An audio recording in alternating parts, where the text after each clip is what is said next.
বিসমিল্লাহির রহমানির রহিম। ইলেকট্রনিক ও প্রিন্ট মিডিয়ার প্রিয় সাংবাদিক ভাই বোন, আসসালামু আলাইকুম। আপনারা ইতিমধ্যে জানতে পেরেছেন গত সোমবার দিবাগত রাত্রি ঢাকা মহানগর গোয়েন্দা পুলিশের একটি দল রাজধানীর বাড়িধারা এলাকা থেকে সাবেক সংসদ সদস্য মাসুদ উদ্দিন চৌধুরীকে গ্রেপ্তার করে।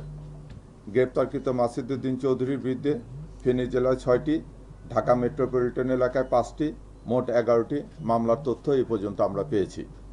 এর মধ্যে ফেনী জেলায় 3টি মামলা বিচারাধীন এবং সেই বিচারাধীন থাকা অবস্থায় উনি পলাতক থাকায় ওনার বিরুদ্ধে আদালত কর্তৃক গ্রেপ্তারি পরোয়ানা ইস্যু করা হয়েছে।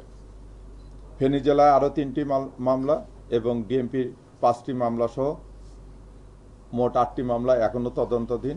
এছাড়াও ওনার বিরুদ্ধে দুর্নীতি দমন কমিশনে এবং সিআইডিতে একাধিক অভিযোগ বর্তমানে তদন্তাধীন রয়েছে।